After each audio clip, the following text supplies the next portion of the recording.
Bismillahirrahmanirrahim.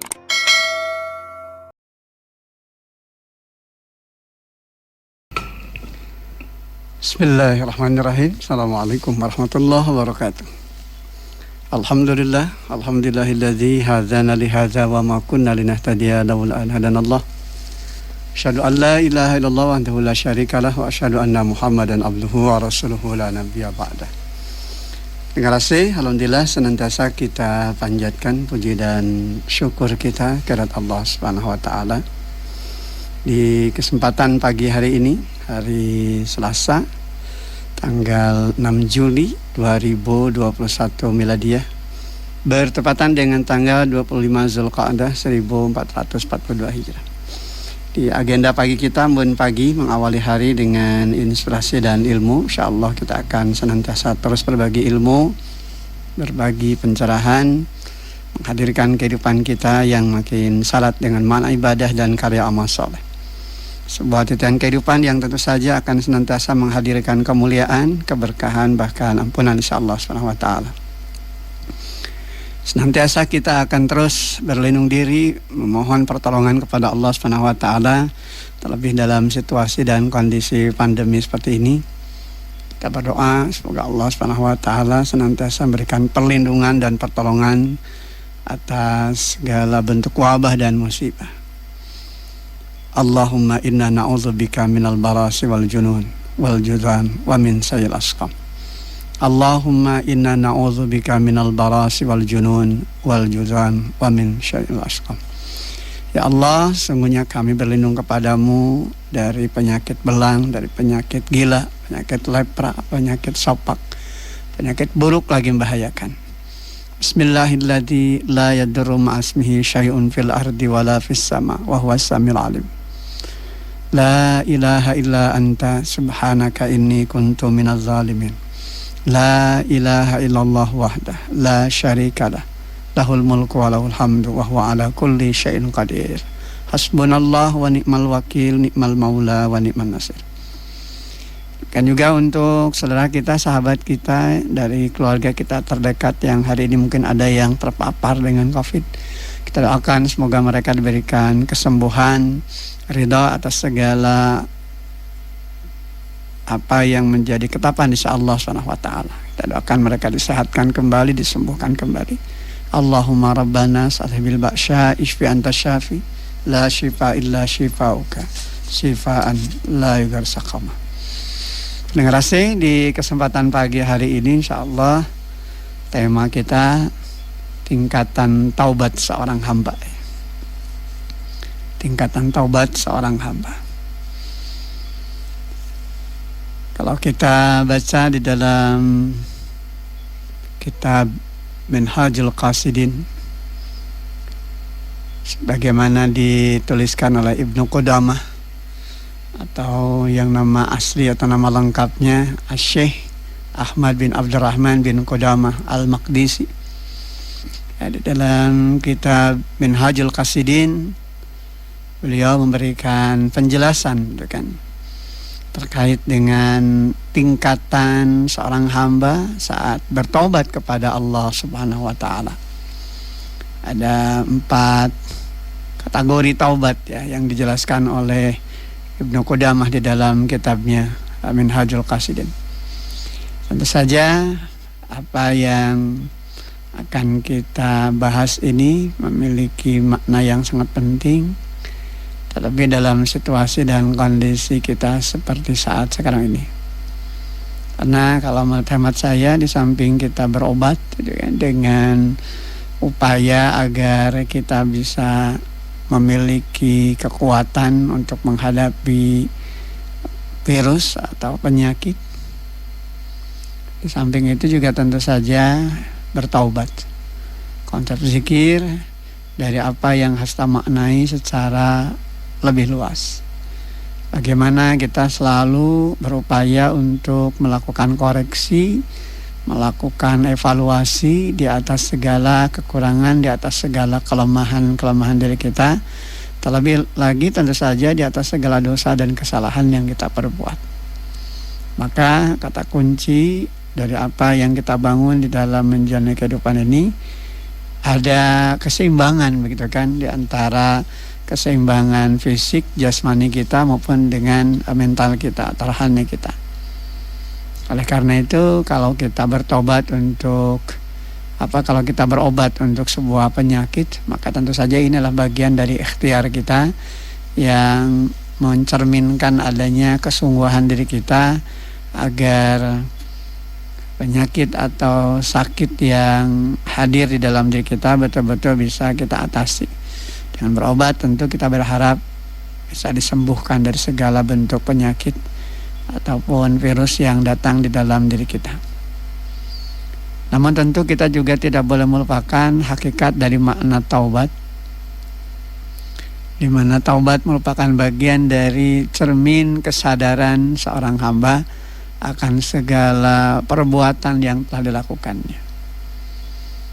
Oleh karena itu, sebuah kesadaran penting yang harus terbangun di dalam diri setiap pribadi muslim adalah manakala datang satu bentuk wabah, manakala datang satu bentuk musibah, ia tidak hanya berbicara terkait dengan fenomena alam, ya kan? Tidak hanya sekedar berbicara tentang siklus alam dari waktu yang kemudian memunculkan satu bentuk penyakit begitu ya, atau wabah ya, atau virus tertentu. Tapi sesungguhnya ada keterkaitan dengan apa yang kita perbuat, apa yang kita lakukan. Sebab wabah dan musibah itu juga terkait dengan apa yang pernah kita lakukan dari perkara yang keliru, dari perkara yang salah. Akan bisa mendatangkan sebab bagi terjadinya dosa begitu kan. Nah, ini harus dipahami betul begitu, karena manusia seringkali lupa begitu ya. Oleh karena itu disinilah pentingnya kita mawas diri, pentingnya kita senantiasa berhati-hati bagaimana menjaga ritme hidup kita ini agar senantiasa berimbang antara keseimbangan fisik jasmani kita, di antara hak-hak jasad yang harus kita penuhi dengan hak-hak batiniah kita, ruhiyah kita, jiwa kita, begitu kan. Yang kadangkala kalau kita perhatikan seringkali tidak berimbang, bahkan boleh kita katakan pincang. Kalau untuk urusan fisik, untuk urusan hak-hak jasad kita, menghadapi wabah, menghadapi virus seperti ini, intensitas kita untuk menjaga diri dari penyakit ini kan luar biasa gitu kan. Hanya sayangnya ternyata ini tidak diimbangi pula oleh intensitas zikir kita, intensitas penyadaran diri kita bahwa di balik penyakit, di balik virus atau wabah yang terjadi, ada bahan koreksi, ada bahan evaluasi yang berhubungan langsung dengan apa yang sudah kita perbuat, yang kemudian bisa jadi sebab terjadinya wabah dan musibah ini. Di balik hidup dan kehidupan itu kan Allah Subhanahu wa taala menetapkan 3 perkara bagi manusia. Ada ujian begitu kan, ada peringatan, namun juga ada bentuk siksa atau azab diakibatkan karena apa yang mereka kerjakan. Kalau ujian tentu saja ritmenya kembali kepada apa yang kita jalankan sudah sesuai dengan apa yang dikehendaki Allah, tapi Allah uji kita agar apa? Agar kualitas tingkatan iman kita ini tentu berbeda dengan yang tidak diuji, berbeda dengan kebanyakan manusia. Oleh karena itu ujian ini kan tentu layak disebut, layak dikatakan hanya bagi mereka yang memang layak untuk melewati ujian tersebut. Jadi tercatat begitu ya dengan jelas bagaimana keimanannya di sisi Allah Subhanahu wa taala. Dan dia memahami esensi hidup itu adalah sebuah ujian. Karena kemantapan diri dalam keimanan itu butuh ujian. Ahasiban nasu ayutraku ayyaqulu amanna wa hum la yuftanun. Apakah manusia itu mengira bahwa mereka cukup dikatakan mereka beriman itu dengan kalimat saya beriman, aku beriman, sementara mereka tidak diuji lagi. Karena ini adalah bagian dari konsekuensi di dalam hidup. Pasti dia akan menghadapi ujian tersebut. Sebagai apa? Sebagai bentuk penguatan atas kualitas keimanannya. Benar atau tidaknya akan teruji dan diuji. Adapun hal yang kedua, pendengar rahasia, terkait dengan peringatan. Kalau peringatan berarti teguran itu ya. Artinya ada sesuatu yang kemudian salah kita lakukan, Allah ingatkan. Maka tatkala Allah ingatkan dan kemudian setiap hamba beriman sadar akan kesalahannya, ya ini akan membawa kebaikan. Dia akan segera mengoreksi dirinya, ingat akan dosa-dosanya, kemudian segera mohon ampun kepada Allah, yakin bahwa tidak ada zat yang akan mengampuni dosa dan kesalahan melainkan hanya Allah. Kemudian dia juga berazam di dalam dirinya untuk tidak mengulang kembali perbuatan dosanya yang kemudian bisa jadi sebab hadirnya sebuah peringatan, hadirnya sebuah teguran. Nah, ini kan yang senantiasa Allah ingatkan, Allah isyaratkan di dalam Al-Quran, ya kan. Kita bisa baca di dalam surah Al-Imran, ya kan, di ayat ke-135. Walladzina idza fa'alu fahishatan aw zalamu anfusahum zakarullah astaghfaru lidzunubihim wa may yaghfiru dzunuba illallah wa lam yusirru 'ala ma fa'alu wa hum ya'lamun.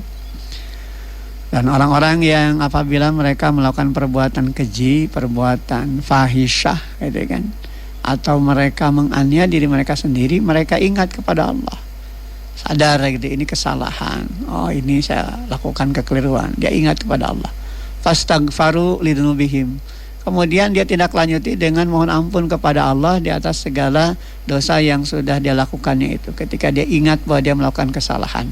Jadi tidak cuek begitu ya, tidak abai terhadap urusan-urusan terkait dengan pelanggaran hidup dari setiap dosa dan kesalahan yang dilakukan. Tidak ada penentangan, tidak ada pengingkaran. Jadi kalau kata orang Priangan mah tara mereka doang gitu kan, tara makarep sarangan. Jadi ketika dia sadar melakukan kesalahan, dia segera ingat kepada Allah dan ditindak dengan taubat kepada Allah, fastaghfaru lidzunubihim wa may yaghfiru dzunuba illallah, dan dia merasa yakin dan tentu saja sadar betul bahwa tidak akan ada yang bisa mengampuni dosa melainkan hanya Allah yang akan mengampuni. Kemudian walam yusiru 'ala ma fa'alu wa hum ya'lamun, dan mereka tidak mengulang perbuatan dosanya, perbuatan kejinya itu, ya kan, sebagaimana dia tahu bahwa itu adalah perbuatan keji, sebagaimana dia tahu itu adalah perbuatan munkarat. Jadi dia tidak mengulang dosanya sedang dia mengetahui. Nah ini kan ketika diingatkan sadar itu kan, jadi teramu karep sorangan terus we tonggoi dina kesalahan dosa. Jadi tidak ada istilah kepalang basah. Jadi justru ketika dia melakukan kesalahan, melakukan dosa, dan itu bisa berakibat di dalam kehidupannya, dia segera ingat kepada Allah. Ya, itu yang disebut dengan maknanya zikir itu ya, ingat kepada Allah. Oh ya, saya melakukan kesalahan, segera taubat kepada Allah, istighfar dalam makna yang seluas-luasnya. Bukan hanya sekedar dengan lafaznya saja mengatakan istighfar, tapi perbuatannya tidak menggambarkan istighfar.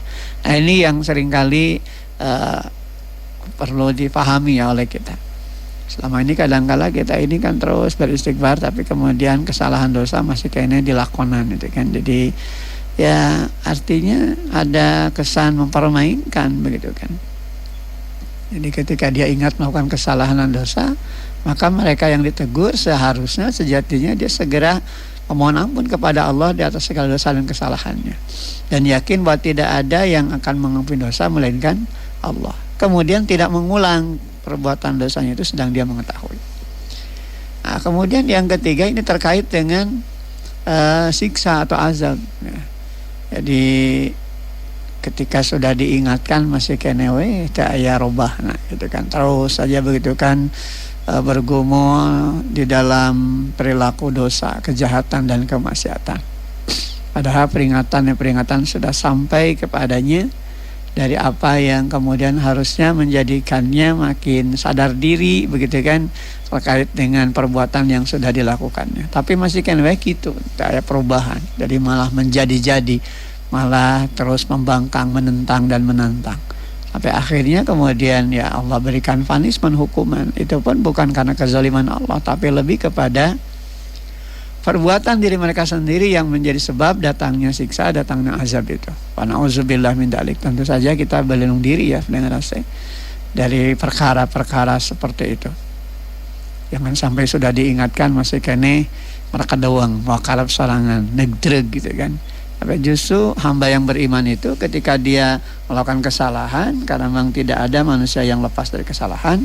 Ketika dia melakukan kesalahan itu, ya dia segera sadar diri, segera mohon ampun kepada Allah atas segala kesalahan-kesalahannya itu, dan kemudian ditandai dengan melakukan perbaikan-perbaikan atas segala kesalahan itu dengan memunculkan nilai amal soleh dalam kehidupannya, dan dia tentu berazam untuk tidak mengulang kembali perbuatan dosanya itu.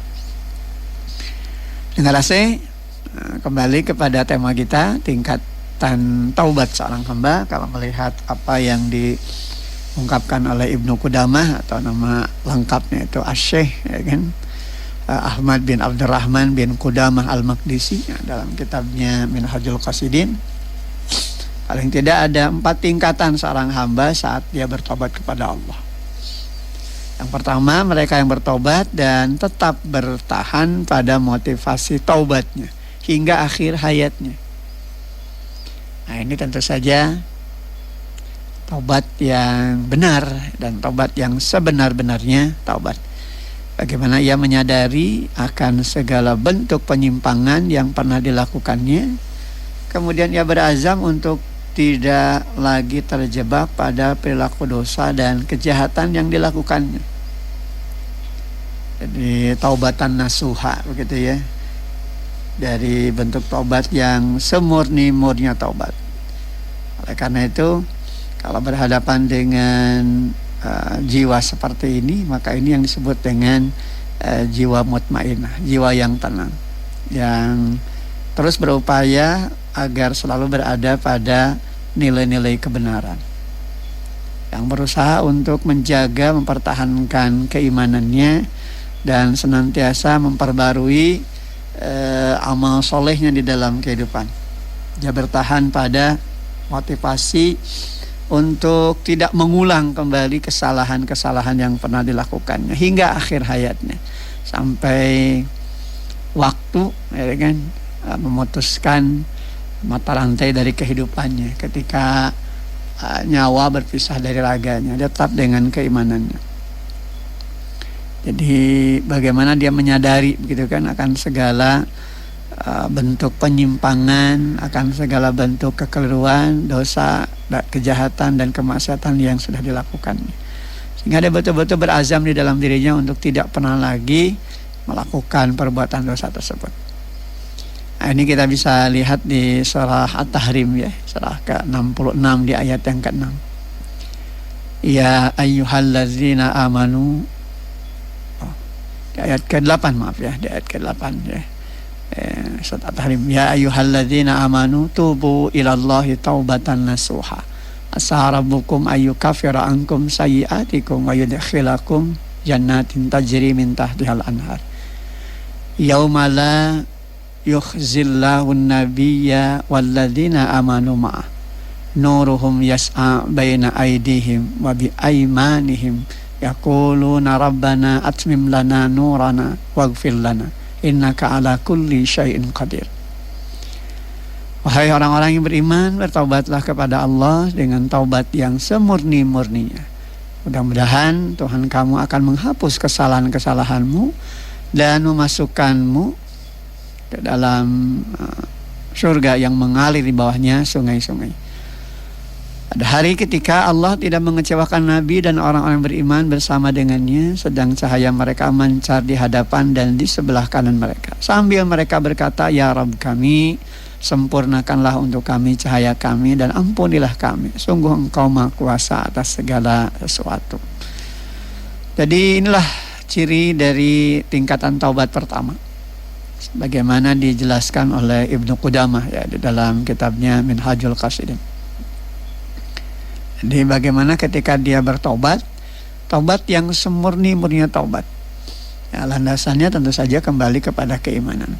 Sehingga ketika disuruh oleh Allah, hamba yang beriman itu ya mudah respon, begitu ya. Jadi mudah menerima, sadar bahwa itu adalah bagian dari hal penting di dalam kehidupannya, sebagai pondasi yang tidak boleh ditinggalkan. Sehingga ketika datang seruan ya ayyuhalladzina amanu, hai orang-orang beriman, tubu ilallah taubatan nasuha, bertobatlah kepada Allah dengan taubat yang semurni-murninya taubat. Maka mereka menghadapinya tidak sebagai orang yang lalai, tidak sebagai orang yang abai terhadap seruan Allah tersebut, tapi justru respon, gitu kan. Motivasinya untuk memperbaiki diri begitu luar biasa, sehingga betul-betul dia berazam di dalam dirinya untuk melakukan pertaubatan dalam arti taubat yang semurni-murni taubat. Alam yusiru ala ma fa'alu wa hum ya'lamun, dan kemudian mereka juga berazam untuk tidak mengulang kembali dosa dan kesalahannya tersebut. Nah, ini di tingkatan yang pertama. Jadi mereka yang bertobat dan tetap bertahan pada motivasi taubatnya hingga akhir hayatnya, sadar akan segala penyimpangannya, sadar akan segala perbuatan dosa yang pernah dilakukannya, sehingga dia tidak lagi terjebak pada perilaku dosa dan kejahatan yang dilakukannya terus, gitu. Artinya dia berhenti dari itu semua dan dia memperbaiki diri. Kemudian yang kedua, pendengar AC, mereka yang bertobat dan meniti jalan istiqomah pada induk-induk ketaatan dan kedurhakaan yang besar. Hanya saja tentu saja dia dapat melepaskan diri dari dosa yang dilakukannya. Memang tidak terlalu disengaja begitu ya dengan dosa dan kesalahannya itu. Hanya saja dirinya tidak memiliki ketangguhan hati untuk dapat mewaspadai, gitu kan, sebab-sebab dari terjadinya perbuatan atau perilaku dosa di dalam kehidupannya. Nah, ini kalau kita bicara dalam kaitan kondisi kejiwaan, ini termasuk pada kategori nafsul lawamah, gitu ya. Jadi mereka yang masuk dalam kategori kedua ini cenderung apa istilahnya, banyak dipengaruhi oleh kondisi lingkungan, ya masih labil, gitu kan. Kadangkala dia berada dalam lingkungan baik, dia terbawa baik. Ketika ada dalam lingkungan yang tidak baik, dia mulai terjebak lagi dengan perkara yang tidak baik. Nah, ini kan tentu bisa dibenahi begitu ya, dengan mengkondisikan dirinya berada pada lingkungan yang baik. Jadi kalau dia sadar bahwa ternyata dia mudah terpengaruh atau ngayau didinya, gitu kan. Kalau dia berada dalam lingkungan yang buruk dan kemudian lingkungan itu akan begitu mudah mempengaruhinya, ya kalau dia sadar diri akan hal itu, ya seharusnya dia meninggalkan lingkungan tersebut, gitu kan. Jangan terus bertahan di tempat tersebut. Hanya Rasulullah SAW kan mengingatkan kepada kita aljar qoblazar. Perhatikan lingkungan sebelum menempati tempat tinggal. Ketika lingkungannya buruk dan kemudian ini akan banyak mempengaruhi kita dan kita tidak akan mudah kuat untuk menghadapinya, ya baik cari tempat yang lain yang kemudian kita bisa membebaskan diri dari segala bentuk dosa dan kejahatan. Nah, terhadap mereka yang masuk kategori kedua ini, ya, jadi mereka yang bertobat dan meniti jalan istiqomah pada induk-induk ketaatan dan kedurhakaan yang besar, gitu kan. Hanya saja dia kemudian tidak bisa melepaskannya dari dosa yang dilakukannya, masih kena ayak, gitu kan. Keinginan-keinginan untuk melakukan perkara yang sebenarnya dia tahu dosa, tapi kemudian dia larut dalam hal itu dan dia terjebak lagi, tapi kemudian dia masih tetap di dalam keimanannya. Tapi tentu saja kondisi seperti ini kan harus juga diwaspadai, jangan sampai kemudian berada pada putaran yang pada akhirnya justru menjebak dirinya pada perbuatan dosa.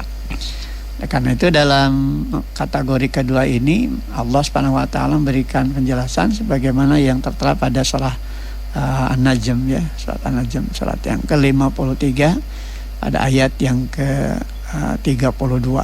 Di ayat 32 ini kan dinyatakan oleh Allah Subhanahu wa taala, alladzina yajtanibuna kabairal ismi wal fawahisha illal lamam inna rabbaka wasi'al maghfirah, ya kan. Wa'alamu bikum id ansha'akum minal ardi wa id antum ajinnatan fi butuni ummahatikum fala tuzzaku anfusakum huwa a'lamu biman ittaqa. Itu mereka yang menjauhi dosa-dosa besar dan perbuatan keji kecuali kesalahan-kesalahan kecil. Sungguh Tuhan Maha luas ampunannya, Dia mengetahui tentang kamu sejak Dia menjadikan kamu dari tanah, lalu ketika kamu masih dalam janin perut ibumu, maka janganlah kamu menganggap dirimu suci. Dia mengetahui tentang orang yang bertakwa. Jadi masih terjebak itu dalam kesalahan-kesalahan yang kecil. Dia jauhi dosa-dosa besar dan perbuatan keji, namun ternyata masih terjebak pada perilaku dari dosa-dosa kecil. Namun tentu jangan dianggap enteng, karena ternyata dosa-dosa kecil juga kalau bertumpuk tentu akan menjadi besar karenanya. Nah, ini pada tingkatan kedua ya dari apa yang dijelaskan oleh Ibnu Qudamah di dalam Minhajul Qasidin. Kemudian yang ketiga, pendengar AC, mereka yang bertobat dan bertahan pada istiqomah untuk beberapa saat, lalu kemudian nafsunya dapat menguasainya untuk mengerjakan sebagian dosa, maka dia pun melakukannya karena tidak kuasa menghadang tekanan nafsu, begitu kan. Nah, sekalipun demikian tentu dia masih ada begitu ya di dalam kondisi rajin melakukan ketaatan, meninggalkan dosa yang memang sanggup ditinggalkannya. Sekalipun ada bisikan nafsu, begitu kan. Nah, sekali dua kali dia dibisikin nafsu, lalu ketika Allah membukakan pintu taufik, dia pun menghentikan dosanya, kemudian menyesali apa yang telah dilakukannya, dan ada keinginan untuk bertobat dari perbuatannya. Maka tentu saja kondisi kejiwaan seperti ini disebutkan dengan istilah al-mas'ulah, gitu kan. Nah, ini kita bisa lihat di dalam surah At-Taubah, surah yang ke-9 ya, di ayat yang ke-102. Kita lihat ya di surah At-Taubah nih, di ayat yang ke-102. Ini terkait dengan tingkatan taubat yang ketiga ya, yakni mereka yang bertobat dan kemudian bertahan pada istiqomah untuk beberapa saat, lalu kemudian nafsunya dapat menguasai kembali untuk mengerjakan sebagian dosa dari apa yang kemudian seharusnya sudah dia tinggalkan.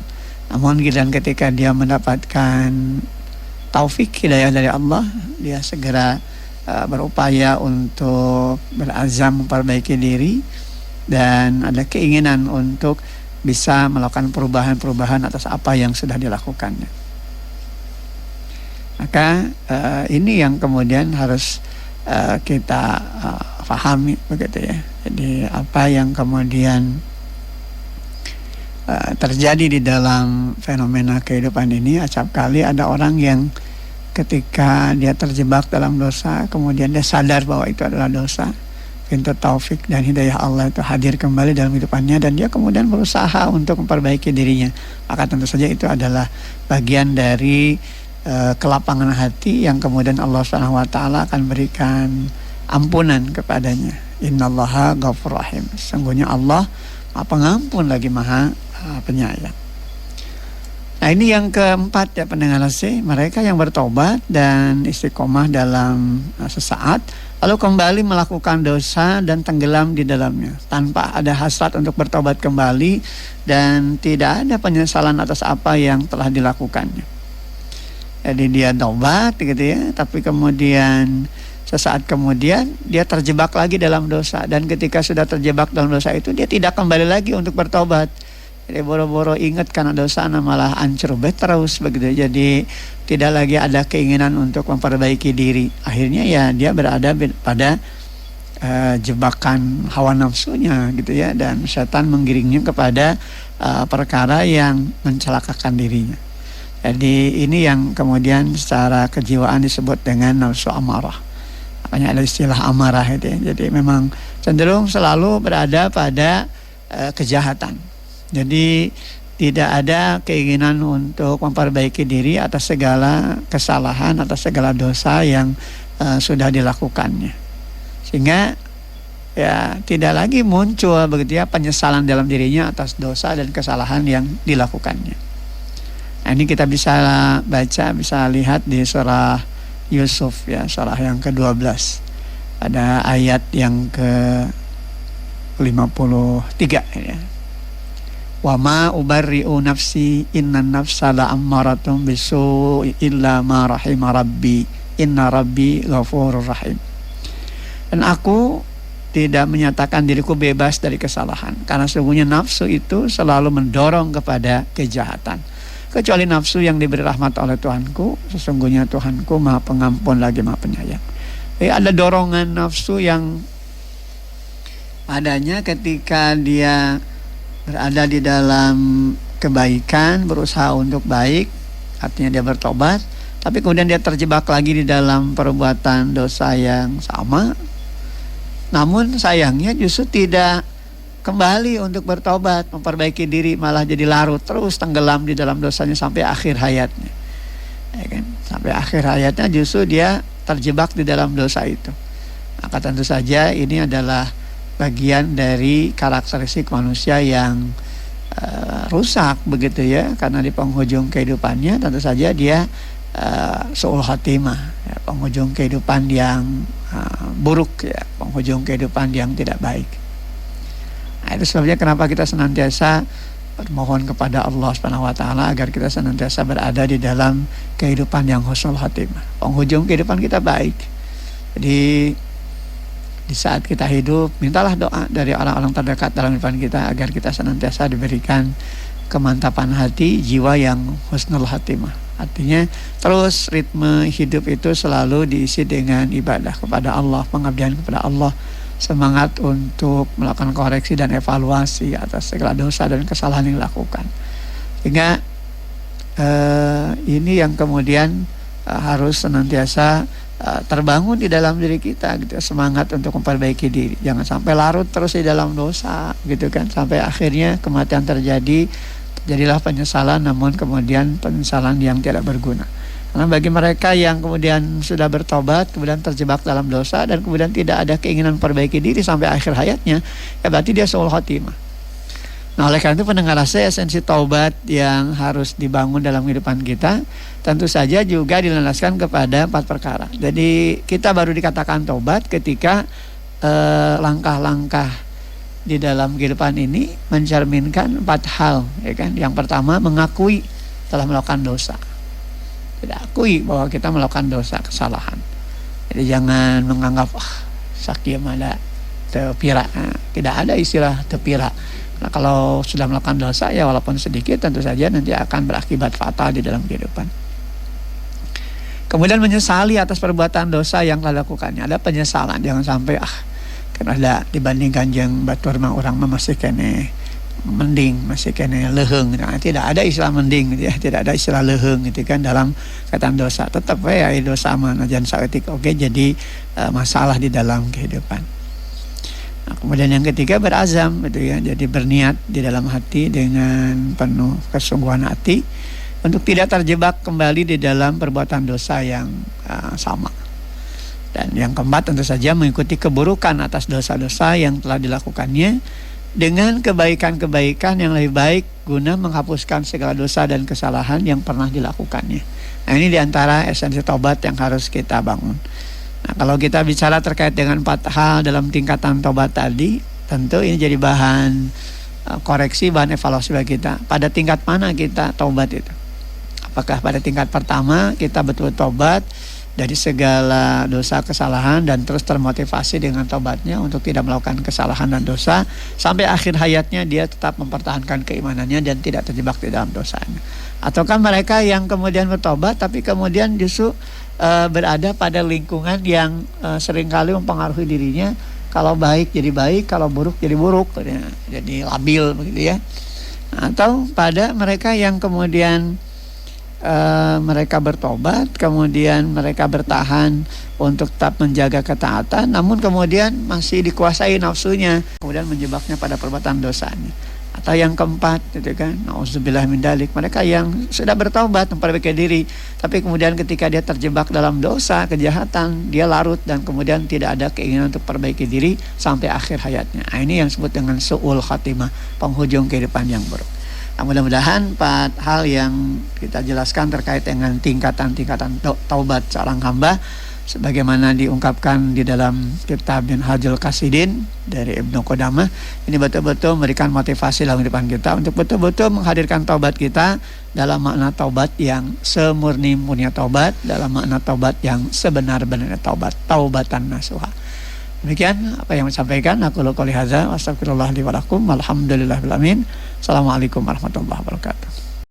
Alhamdulillah.